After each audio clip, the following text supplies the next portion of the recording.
Të nderuar shikues, përshëndetje, jeni me edicionin e lajmeve të orës 11. Presidenti i Këshillit Evropian Antonio Costa ka arritur për vizitë zyrtare në Kosovë në kuadër të një turneu disa ditor në vendet e Ballkanit Perëndimor. Ai pritet të takohet me ushtruesen e detyrës së presidentes Albulena Haxhiu, ndërsa në orën 11:40 do të zhvillojë një takim me kryeministrin në detyrë Albin Kurti. Do të lidhemi tani drejt për drejt me gazetaren tonë Elvina Osmani, e cila sjell detaje rreth kësaj vizite. Elvina, përshëndetje, nëse më dëgjon, po e kaloj linjën tek ju për të na dhënë më shumë detaje. Po, Djelza, përshëndetje edhe për juve dhe gjithë shikuesit tanë. Herë, si që thatë edhe ju, presidenti i Këshillit Evropian, Antonio Costa, tani më pritet që në çdo moment të arrijë këtu në presidencë, ku para hyrjes së presidencës është duke e pritur presidentja në detyrë Albulena Haxhiu. Më pas, në orën 11:40, Costa do të takohet me kryeministrin Albin Kurti, ndërka që zyrtarisht ende nuk dihet nëse do të ketë takime me lider të partive të tjera politike në Kosovë. Ky takim pra vjen pasi Costa kishte zhvilluar pra takime edhe në Maqedoninë e Veriut, në Bosnjë e Hercegovinë dhe në Shqipëri. Më pas, me datën 4, Antonio Costa do të vazhdojë takim në Beograd dhe më pas do të kthehet në Malin e Zi, ku aty pritet të mbahet një darkë zyrtare pra në 20 vjetorin e pavarësisë së Malit të Zi. Ndërka që më 5 qershor, Costa do të bashkëkryesoj EU Western Balkan Summiti, i cili do të mbahet pra në Tivat të Malit të Zi, me temën prosperiteti dhe stabiliteti i përbashkët i BE-s dhe Ballkanit Perëndimor. Tani pra ka arritur Costa në Prishtinë, ku edhe është duke u pritur nga presidentja në detyrë Albulena Haxhiu. Pas këtij takimi, pas kësaj përshëndetje dhe fotografisë së përbashkët, nuk do të mediat na është bërë ditur se nuk do të lejohet të hyjnë brenda në presidencë për të marrur pamje apo deklarime, ndërka që një konferencë e Kostës pritet të mbahet në orën 16 në zyrën e BE-s. Kaq sa i përket kësaj paraqitje. Ne falenderojmë për këtë paraqitje, sigurisht edhe për gjitha informacionet që na i solle në këtë edicion të lajmeve.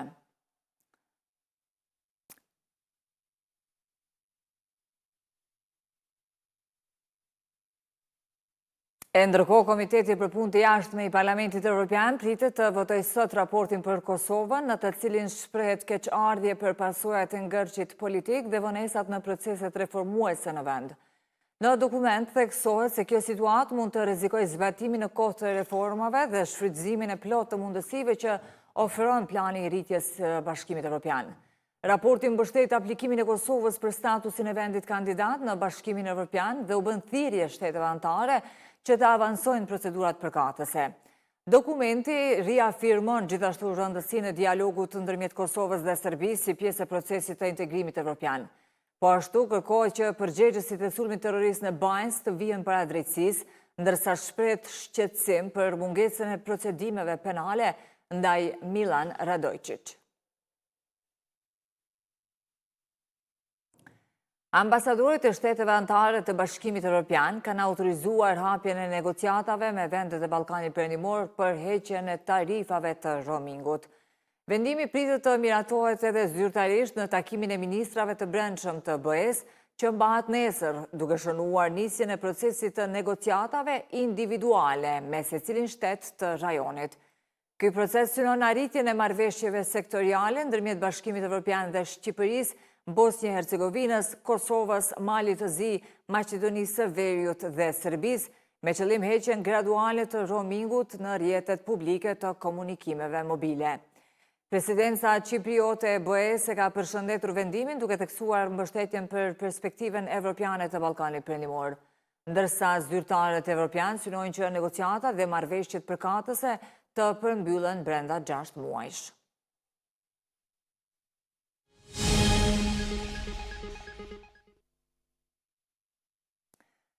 Radio Televizioni Kosovës po vazhdon të përballet me situatë jashtëzakonisht të vështirë financiare pas ekzekutimit të dhunshëm të mjeteve përmes procedurave përmbarimore në vlerën që tejkalon mbi 1 milion euro. Sipas RTK-s, kjo ka ndikuar drejt për drejt në likuiditetin e institucionit dhe në aftësinë për të përmbushur me kohë obligimet financiare, përfshirë edhe ekzekutimin e pagave për punonjësit. Ushtruesja detyres së drejtoreshës së RTK-s Zana Spahiu ka deklaruar se menaxhmenti në koordinim me bordin e RTK-s është duke ndërmarrë të gjitha veprimet e nevojshme për tejkalimin e situatës. Sipas saj, përshqyrtohen të gjitha modalitetet për gjetjen e një zgjidhjeje brenda kësaj jave, me qëllim që ekzekutimi i pagave të realizohet sa më parë.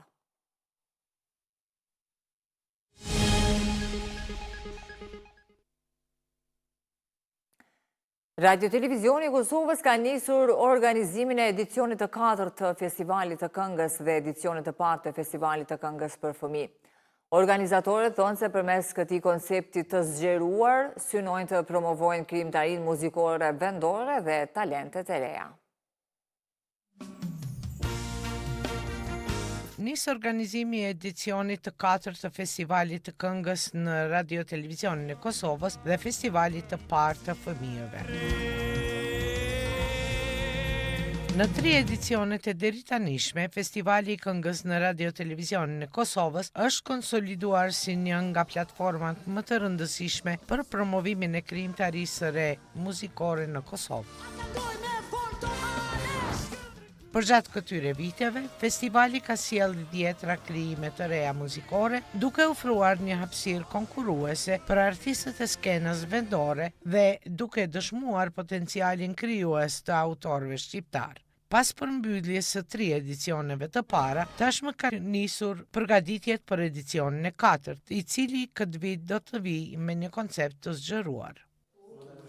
Me propozim të drejtorit të Festivalit të Këngës në Radio Televizionin e Kosovës, Rilin Gërvalla, edhe në edicionin e 4 të këtij festivali, si dhe në edicionin e parë të Festivalit të Këngës për fëmijë, drejtor artistik do të jetë Florent Boshnjaku.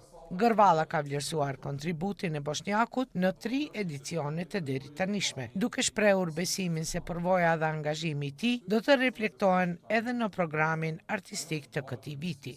Sipas tij, risia kryesore e këtij edicioni është organizimi i 2 festivaleve në ombrellën e akordeve të Kosovës. Përveç Festivalit të Këngës për të rritur, do të organizohet edhe Festivali i Këngës për fëmijë, duke rikthyer një ngjarje me rëndësi të veçantë për zhvillimin dhe promovimin e talenteve të reja muzikore.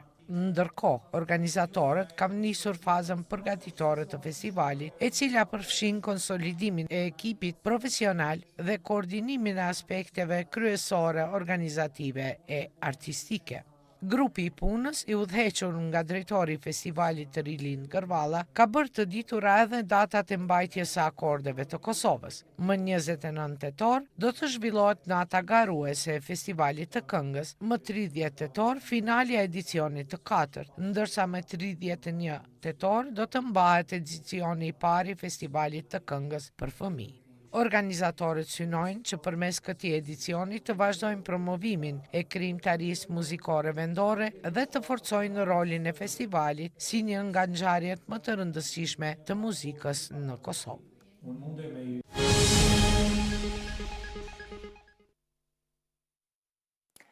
Vazhdojmë këtë edicion të lajmeve me informacione nga sporti. Këmbëtarja e Shqipërisë do të përballet sonte me Izraelin në një ndeshje miqësore. Kjo do të jetë ndeshja e parë e selektorit të ri, italianit 62 vjeçar, Rolando Maran. Shqipëria ka zhvilluar stërvitjen e fundit para ndeshjes miqësore ndaj Izraelit. Kombëtarja shqiptare sonte zyrtarisht do ta fillojë periudhën e re në udhëheqjen e selektorit italian Rolando Maran.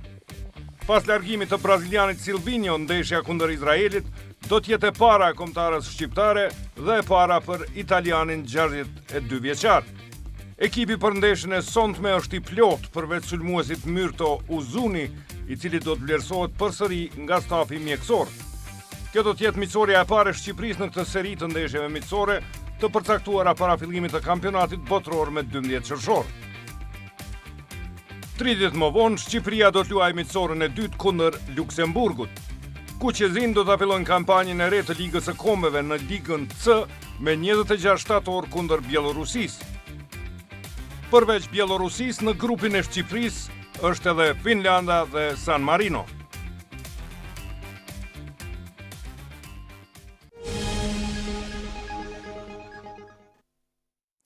Të nderuar shikues, ishte kjo tëra që kishim përgatitur për këtë edicion të lajmeve. Sigurisht për këto dhe informacionet më të reja të ditës do takohemi në edicionin e orës 13. Vetëm pas pak çastesh do të mund të ndiqni drejt për drejt hapjen zyrtare të panajirit Agrokos Expokos 2026. Faleminderit për vëmendje, mirupafshim.